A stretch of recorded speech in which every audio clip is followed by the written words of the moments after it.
Thanks to Call Sheet for sponsoring Mets Daily. Use that code FanArchBaseball to get $10 when you trade 10. A day that ends with Y. Of course, the Mets lost. I mean, that's not shocking. The worst team right now in the sport to watch continues to lose, and we will have an announcement tomorrow.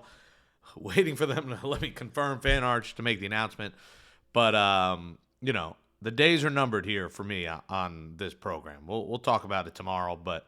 Again, please go subscribe to Jake Brown Live. Plenty of stuff will be coming there, but this team has driven me off the deep end.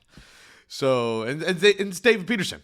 David Peterson, it defines insanity when you continue doing the same thing over and over that doesn't work and continue to do it. The Mets they should call them the New York insanity.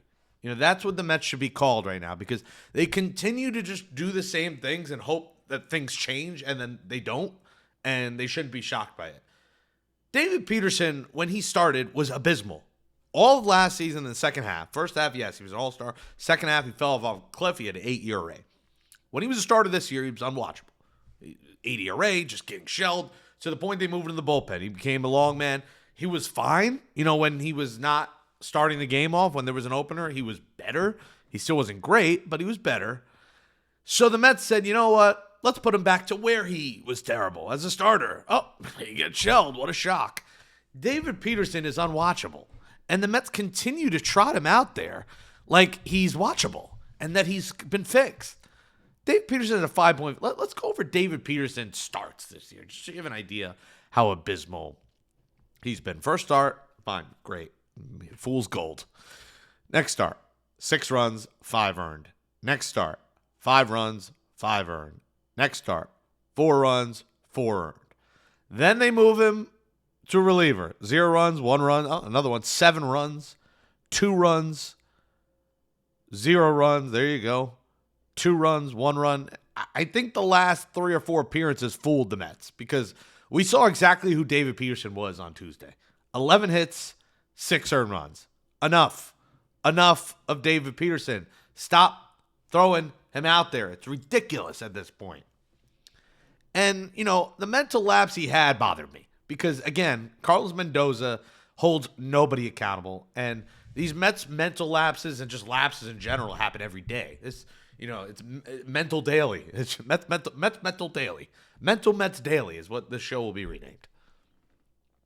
Because continuously they just do dumb things. And David Peterson not backing up that throw that gets past the catcher, the runner gets to third because of it. That's Little League stuff. To the point where Ron Darling called it out. And you have the SNY broadcast, which is one of the classier ones. They're not really one-sided almost ever. They're very fair to both teams. You have their own broadcast calling out the manager at this point. And Gary says something is said. Like, of course, right? And Ron's like, maybe, but they keep doing it every day, so I don't know. So you're being called out by your own broadcast. Listen, and I get the comments daily, the tweets. I know what I'm talking about here. I'm not dumb. I know changing the manager might not do anything. I know that the roster, the players, and the injuries and everything is not good right now. But the alternative of keep trotting out the same manager is also lunacy. That's what I laugh when people are like, it's not on the manager, it's not on the manager. So what is the manager responsible for? Is he responsible for anything? Does he do any? Oh, it comes from up top.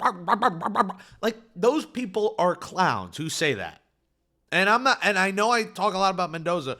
The other stuff is obvious. The players have sucked. The new guys have sucked. The new guys don't play. And the ones that do have sucked. I get that. But that's not an excuse to trot out the same manager who holds no one accountable, who has team mental lapses daily, who they don't get better, they only get worse. Like, the manager has to be held accountable for something. He's in year 3. That's what I laugh at. I'm like, Snicker, you could say all you want about firing him. He's 7 weeks into the job. He's 2 months into the job. It's just not going to, if it happens, then you're clearing house at that point. And if you do that, fine. I don't care. We're talking about reality here. And some people are in their fantasy land with Stern. Like, that's not going to happen. The one thing you can control is the manager, to the point you have Ron Darling calling out the manager during the games on the broadcast. Yet people will say to keep him out there. And it's lunacy at this point. I don't care if he's fired and they lose 10 in a row. It's about accountability at this point. He has to be fired because the team is 11 games under 500. They had the most historic collapse in sports last year, and they're doing what they're doing this year as one of the worst teams in baseball with a $380 million payroll. That's why you fire him. It doesn't mean they're going to get better. I'm not saying firing him is saving the Mets season. I don't think anyone is dumb enough to think that. But what I am saying is he has done a horrific job. He is in an expiring contract, and there is absolutely no reason to just keep him around and keep him around. And that's what people aren't really getting in their noggins in here. So they're not understanding the obvious. So you got to make the change and see what happens. There's a billion issues with this team. Mendoza's not all of them, but he is certainly one of them. And, you could blame everyone for the coaching staff. Maybe they don't have the right guy to replace him, which is probably the case. But let's see it, man. Let's see if that wakes this team up in the slightest. And I think they like Mendoza. He's a player's manager. He'll never call anyone out. He's got to flip a table. He's got to call someone out at this point because it's inexcusable. We got to be better, this, that, inexcusable. And maybe he does it behind closed doors. I don't care. We're in an era, it didn't happen if you didn't post a picture. Well, guess what? You got to say something publicly. We're at that point. For you to throw the replay guy under the bus, but throw no players under the bus when your team is 11 under, this is New York. We keep it real. We keep it honest. We keep it raw. He's not doing that. And that fans would appreciate if he said something. He has never. And if that's not the guy he is, fine. Don't let the door hit you on the way out. Kalshi will never let the door hit you on the way out. These transitions might get worse by the day. Baseball season is here, and Kalshi can trade every single game. The Mets, get this, they're still at a probability to win 2% to win it all. Meaning a $100 trade pays out $3,700 with the win. The Mets are trading at a probability somehow, some way, to beat the Reds tonight at 53%, which I don't know how the Mets are favored to beat anyone right now. $100 trade pays out $182 if they win. You can pick any MLB market, other sports as well. You can do it. On Kalshi, you're trading against peers in a live market, meaning there's no house. And as the probability changes, you can buy in and out of your position for a limited time.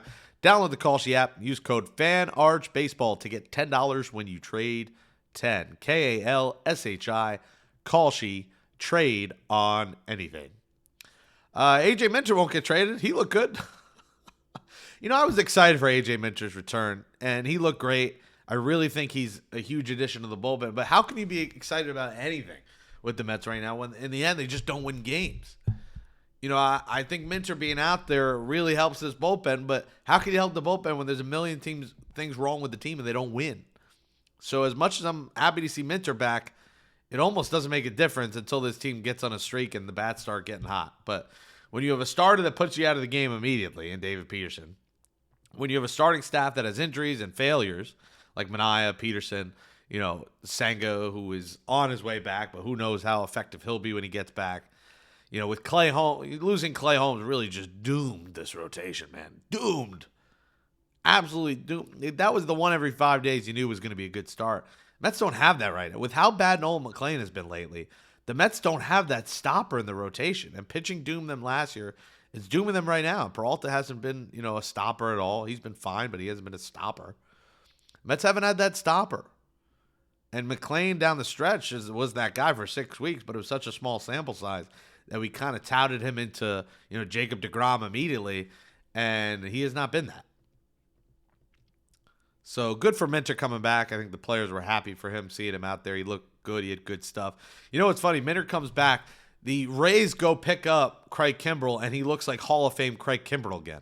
I mean, guys leave the Mets, and they become Hall of Famers. It's a tale as old as time. But that was comical to see Minter, Kimbrell throwing this insane off-speed stuff, striking out Orioles left and right. They picked up Slater and Kimbrell. So Rays pick up anyone's trash and turn them into gold. I mean, with that payroll to be one of the best teams in baseball, you wish more teams and maybe the Mets could model themselves like the Rays, huh? Jorge Polanco, when you get this, he's playing in a baseball game today. Shocker. It'll be for Double-A Binghamton. So Polanco on his way back, I think maybe next week, if he stays healthy in rehab, we'll see. Polanco will be back and probably be the DH. So A healthy Polanco bat, you could definitely use it. You paid this guy $20 million. You almost forget. This is a guy that hits 25, 30 homers a year, drives in 80 or 90. You could certainly use that in the middle of that order. You got A.J. Ewing hitting cleanup. We're at the point, and A.J. Ewing has been brilliant, by the way. But you didn't call A.J. Ewing up to be cleanup. I don't know why the Mets haven't put Ewing in the leadoff spot yet. I would have Bench and Ewing up top, and then Soto and Bichette. I think that should be your 1 through 4 until Lindor's back. But now they're putting him in cleanup. I mean, whatever. He's hitting. He's one of the few hitting in this team. Murabito sent down. Listen, why was he sent up in the first place? If he wasn't going to play here every day, now they're saying, all right, we're sending him down so he can play every day. Why didn't he get that chance while he's here? Murabito did not look ready. Don't get me wrong. But he also didn't really get a fair shake. He didn't really get to play. He played a couple of games. Didn't love how they handle that situation, so he goes back to AAA. Wagaman takes a spot. I don't really understand that either. I mean, I'd much rather Murabito be on this roster than Wagaman, but they want Murabito to play every day, whatever. There's really nothing to lose sleep over in terms of roster moves at this point. You just really need Lindor to get back. He was on the field, fielding ground balls. Alvarez hitting a BP. Listen, Francisco Alvarez, what he's famous for is getting hurt, and then we tout him for, wow, look how quick he recovered from that injury. I don't care how quick he recovered from the injury because he'll probably get hurt again, and reasons like this are probably why he gets hurt again because he rushes coming back from injuries. Now, this is a knee injury, so you can live with him, getting in the cage, but I'd rather him relax for another week or two. He's going to beat that 8-week timeline, fine, but then how much longer does he play before he gets hurt again? That's been the story of his career. Jonah Tong will pitch today. It'll be Braziban a start, and then Tong right after that. He's been one of the, he looked great in Miami when he came out of the bullpen.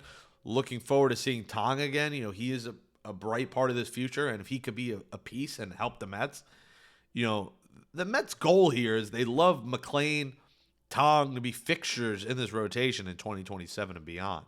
That's their hope. We saw sprinkles of it from Tong, but not enough for us to have any hope yet that he's going to be the guy. But he looked good the other day. So, another test for him as they try him as a long man after Braziban today. And hopefully, Reds have a good lineup. It's a tough team they're facing. Really good lineup, deep lineup. So we'll see what Tong does against a better lineup than the Miami lineup. All right, folks, that's all for today. Thank you so much. Keep subscribing, commenting. Please go subscribe to Jake Brown Live and go follow me on IG, TikTok, X, Facebook. You can see my stuff from the Knicks celebration as well.